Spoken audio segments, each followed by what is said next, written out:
नमस्कार दोस्तों, आज हमारे साथ ओम किरण फाउंडेशन के सर्वे सर्वा BK मित्तल साहब हैं और वो प्रत्येक पूर्णिमा को अपने वेयर हाउस में बने हुए प्रेरणा स्थल जहां उनके माता पिता की मूर्ति भी है और वहां यज्ञ कराते हैं। उनसे जानते हैं कि इस यज्ञ कराने के पीछे उनका क्या मकसद है। नमस्कार।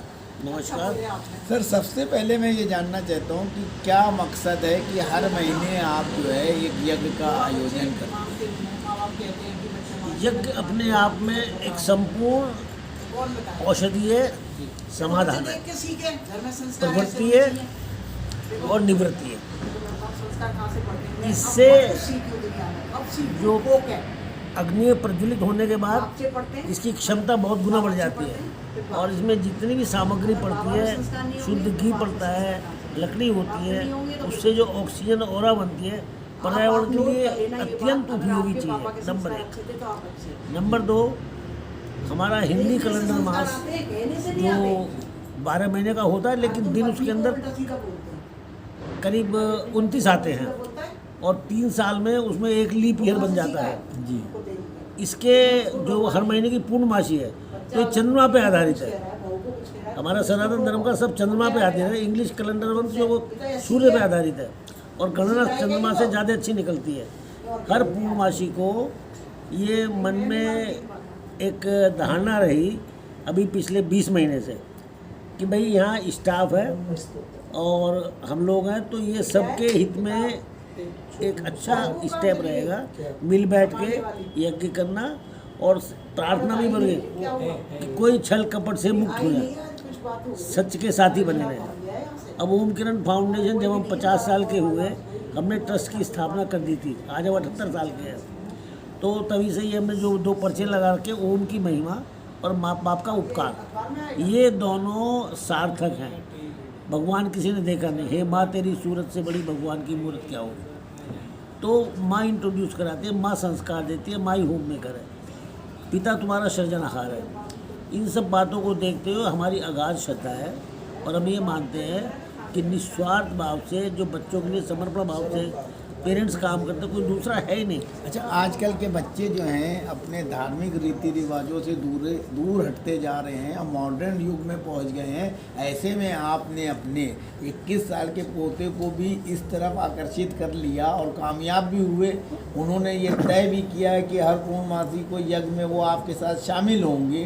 तो इसको आप किस तरह से देखते हैं और दूसरे बच्चों के लिए क्या कहना चाहिए? देखिए, अल्टीमेटली तो जो भी करता है अपने परिवार के लिए ही अपना उद्धार समझता है, जीवन पर्यंत उसके लिए ही लगाता रहता है। अब क्योंकि ये लोग क्योंकि संयुक्त परिवार ख़त्म हो गया। हमारी दादी बड़ी संत सेवा में विश्वास रखती थी, एकादशी व्रत करती थी, कीर्तन कराती थी, तो हमारी माँ भी उतनी ही फॉलोवर रही, हम भी फॉलोवर रहे, तो वो अंश में वंशानुगत हम में आता रहा और उसका नतीजा ये निकला कि आज हम सब कुछ होते हुए भी हर किसी के बैर से, बैराग से, अभिमान से मुक्त हैं। और जब आदमी वायसिस से मुक्त होगा तभी वो प्रोग्रेस कर पाएगा। और हम चाहते हैं कि हमारी जो भी समृद्धि है वो इस विरासत में मिले, तो इनको उस विरासत में संस्कार भी मिले। तो संस्कार देने से ही काम चलेगा। हम सुधरेंगे, जग सुधरेगा। कंडक्ट प्रूव करेगा कि जो हम कहना चाहते हैं, खाली भाषण से काम नहीं चलेगा। तो हम इनमें वो परपेचुएट करना चाह रहे हैं कि ये इनमें बीजारोपण हो जाए और हमारी आयु बढ़े तो इनकी भी आयु बढ़े।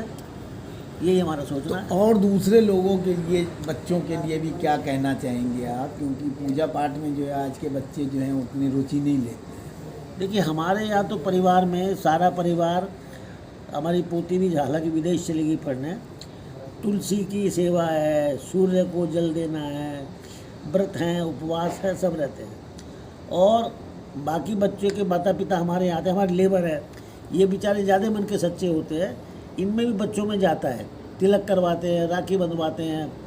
तो यही हम कोशिश कर रहे हैं कि भाई ये हमारी एक वर्कर्स हैं, ये भी फॉलोअर बन रहे हैं। तो मैं तो समझता हूँ कि ये एक परंपरा डाल रहे हैं और दया धर्म की जो पुण्य की राशि है वो निकालनी चाहिए। हमारे यहाँ खाने से पहले चिड़िया का चुग्गा निकलता था, कुत्ते की एक वो निकलती थी, ग्रास निकलता था। अभी और तो ये जब तक त्याग भावना नहीं होगी, बलिदान भावना नहीं होगी, तब तक सब जगह त्राइमाम त्राइमाम रहेगा। तो ये जो परंपरा डालने, संस्कार डालने से होगा और लोग फॉलो कर रहे हैं। नमस्कार। धन्यवाद बहुत बहुत। आचार्य देवेंद्र शास्त्री जी ने विधि विधान पूर्ण संपन्न कराया। तो आइए आचार्य जी से जानते हैं कि इस यज्ञ की क्या महत्ता है धार्मिक और वैदिक सनातन धर्म के हिसाब से, और इंसान की अपनी ज़िंदगी में यज्ञ का क्या महत्व है।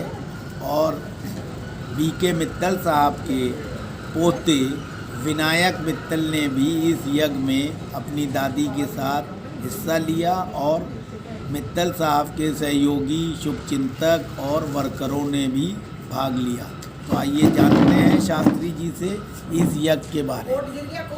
नमस्कार शास्त्री। नमस्ते जी। ये पूर्णिमा के दिन जो ये मित्तल साहब ने अपने वेयर हाउस कॉम्प्लेक्स में अपने माता पिता की मूर्ति के पास जो यज्ञ कराया है, इसका क्या मेन प्रोविज़न था, क्या इसका जो है ध्येय था? जी, ये यहाँ पर ओम किरण चैरिटेबल फाउंडेशन में प्रत्येक माह की पूर्णिमा को परिवार के सभी सदस्य मिलकर के बड़ी श्रद्धा के साथ, और जितने भी यहाँ पर कार्यरत व्यक्ति हैं, माताएं, बहनें, पुरुष, वो सभी मिलकर के इस यज्ञ में एक बहुत अच्छी भूमिका निभाते हैं। और इस यज्ञ को करने से मन में एक ही उद्देश्य है कि समाज में एक अच्छा संदेश जाए। जैसा कि आप देख रहे थे कि कोरोना काल का एक महामारी की स्थिति बनी हुई थी, उस समय में यज्ञ के माध्यम से यज्ञ करने और कराने वालों ने एक बहुत अच्छी भूमिका को निभाया। मैं बता भी रहा था कि जहाँ पर यज्ञ होता है वहाँ पर 21 दिन तक किसी भी प्रकार का कोई प्रदूषण यादि व्याधि पैदा नहीं होती है। 21 दिन तक उसका प्रभाव रहता है, 21 दिन के बाद उसका प्रभाव समाप्त होता है। तो ओम किरण चैरिटेबल फाउंडेशन का भी यही उद्देश्य है कि हमारे यहाँ जो एक स्थान है, जो काम करने वाले लोग हैं, परिवार के जो लोग हैं, वो हर प्रकार से सुख शांति और समृद्धि से अपने जीवन को इस संसार में व्यतीत करते रहें, जीते रहें, और समाज में भी इस चैरिटेबल फाउंडेशन का एक सुंदर संदेश जाए कि ओम किरण चैरिटेबल फाउंडेशन में जो यज्ञ का आयोजन होता है पूर्णिमा के प्रत्येक पूर्णिमा को, जैसा कि पूर्णिमा के दिन चंद्रमा पूर्ण होता है, व्यक्ति भी अपने आप में कहीं ना कहीं पूर्ण होना चाहता है, क्योंकि उसके जीवन में भी किसी न किसी प्रकार की कोई आधी अधूरी बातें रह जाती हैं, काम रह जाते हैं। एक संकल्प लेता है, एक मन में कठोर परिश्रम करता है और उस कार्य को पूर्ण करने का प्रयास करता है कि मैं अपने पूर्ण प्रयास, पूर्ण मेहनत और एक संकल्प के साथ, मेरे जो संकल्प है, जिस प्रकार से चंद्रमा पूर्ण होता है उसी प्रकार से मेरे जीवन के भी जो उद्देश्य हैं वो पूर्ण हो, सत्य हो और सफल हो। ऐसे मन में भाव लेकर के ओम किरण चैरिटेबल के फाउंडेशन में यज्ञ का आयोजन रहता है। श्रीमान बीके मित्तल साहब इस यज्ञ के प्रति अपनी बड़ी आस्था, निष्ठा, श्रद्धा रखते हैं। अपने सभी रिश्तेदारों को, परिवारीजनों को, अपने प्रिय पोते को भी यहाँ पर जोड़ने का उन्होंने पूरा प्रयास किया और इस कार्य में वो पूरी तरह से सफल रहे कि उनके पोते विनायक मित्तल ने इस यज्ञ में अब अपनी इच्छा से इस यज्ञ को करने की सहभागिता जताई है कि मैं प्रत्येक माह की पूर्णिमा को यज्ञ, बाबा जी मेरे साथ रहेंगे, दादी जी मेरे साथ रहेंगी, मेरे माता पिता मेरे साथ रहेंगे, लेकिन इस यज्ञ में मैं भी निश्चित रूप से पहुंच करके इस यज्ञ को पूर्ण करूंगा। और इसी के साथ साथ यहाँ से ये भी संदेश है कि ये भी एक प्रसाद का भी वितरण होता है और दान पुण्य, जिस प्रकार से जो प्रक्रियाएं वैदिक सनातन धर्म में बताई गई हैं, एक यज्ञ करने से व्यक्ति अनेक अपने कार्यों से छूट जाता है, बुरे कार्यों से छूट जाता है, उसको अच्छी सत्संगति मिल जाती है, समाज में जब अच्छा संदेश जाता है। यहाँ जो भी वर्कर काम करने वाले हैं वो एक सुंदर भाव लेकर के यहाँ पर आते हैं और भाव के साथ साथ ही वो अपने परिवारों में भी एक अच्छा माहौल बनाने का प्रयास करते हैं और सदैव प्रयत्नशील रहते हैं कि जिस प्रकार से हमारे संस्थान में यज्ञ रहता है, प्रेरणा स्थल पर यज्ञ का आयोजन रहता है, उसी प्रकार से वो अपने परिवारों में भी एक सुख शांति और आनंदमय वातावरण चाहते हैं और आनंदमय वातावरण के साथ ही अपने जीवन को व्यतीत करना चाहते हैं। वैदिक सनातन धर्म में 84 लाख कुछ योनियों का जो वर्णन आता है वो केवल कहने मात्र के लिए नहीं है। यजुर्वेद के 40वें अध्याय में एक मंत्र आता है कि कुर्वन्यवेह कर्माणि जिजी विशेषतम क्षमा एवं त्वयि नान्यथे तो अस्ति न कर्म लिप्यते नरे। वेद कहता है कि मनुष्य तू संसार में जा और संसार में जा कर के क्या कर, अच्छे कर्म कर। अच्छे कर्म करता हुआ क्या कर, 100 वर्ष 150 वर्ष 200 वर्ष जीने की इच्छा रख। जो व्यक्ति इस प्रकार की भावनाओं को लेकर के संसार में आता है और इस प्रकार का उसको सारा उस परमपिता परमात्मा की व्यवस्था है कि जहाँ पर उसका जन्म हुआ, जैसी व्यवस्था में उसका जन्म हुआ, वैसे कार्यों के आधार पर वो अपने जीवन को जीना प्रारंभ करता है। लेकिन कहीं न कहीं कोई न कोई संस्कार उस जीवात्मा का होता है कि उस श्रेष्ठ कार्य को करने का सदैव विचार करता रहता है, प्रयत्न करता रहता है और उनमें कहीं न कहीं किसी न किसी प्रकार से अपनी सहभागिता को निभाता है। अच्छा, एक सवाल सिर्फ पूछेंगे कि आजकल के युवा और बच्चे जो हैं धार्मिक कर्म कांडों से दूर होते चले जा रहे हैं। बीके मित्तल साहब ने अपने पोते को इस काम के लिए मनाया और वो तैयार भी हुए। इसको किस दिशा में देखते हैं और सनातन धर्म के मानने वालों के लिए और क्या संदेश देंगे?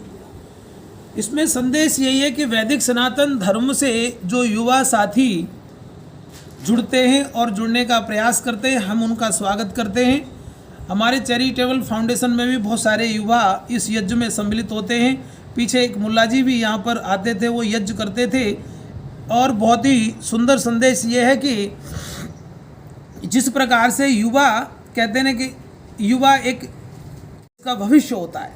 वो जिधर चाहेगा, जिस तरह से चाहेगा उस तरह से समाज को मोड़ सकता है और युवाओं के साथ ही व्यक्ति चलने का प्रयास करते हैं कि चलो ये अच्छा व्यक्ति है। कहते हैं कि बुजुर्गों का होश, युवाओं का जोश और बुजुर्गों का होश बहुत आवश्यक है।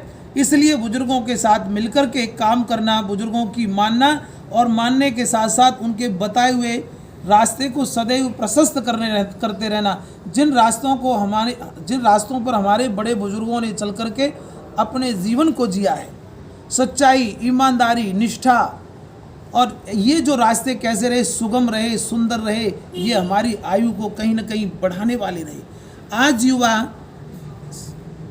आज युवा सनातन धर्म से या अपने वैदिक संस्कारों से जुड़ने का प्रयास नहीं कर रहा है, तो उसका ठीक तात्पर्य है कि उनको ठीक मार्ग निर्देशन नहीं मिल रहा है। वो जो चाहते हैं उस तरह का विचार, माहौल, वातावरण नहीं मिल रहा है। कहीं ना कहीं हमें विचार देते रहना चाहिए। एक न एक दिन निश्चित विजय हमारी होगी। जब विचार ही हम नहीं देंगे, इसमें कहीं ना कहीं माता पिता भी पीछे रह जाते हैं। अक्सर मेरा परिवारों में जाना रहता है तो यही शिकायत करते हैं कि शास्त्री जी बच्चों से कुछ नहीं कहना। जब आप भी कुछ नहीं कहेंगे, हम भी कुछ नहीं कहेंगे, तो फिर बच्चों से कहेगा कौन? बच्चे तो फिर अपनी इच्छा से काम करेंगे। इसलिए बच्चों को एक विचार देना, एक सिद्धांत के प्रति जागरूक करना। महर्षि देव दयानंद जी महाराज ने इस समाज को, आर्य समाज की स्थापना की, एक श्रेष्ठ समाज की स्थापना की। और मैं मानता हूँ और ये समस्त संसार मानता है कि यदि महर्षि देव दयानंद जी महाराज इस देश में एक श्रेष्ठ समाज की स्थापना न करते और एक श्रेष्ठ विचार को लेकर के इस देश राष्ट्र में प्रचार प्रसार न करते, तो ये देश आज अंध परंपराओं से मुक्त नहीं हो पाता। धन्यवाद।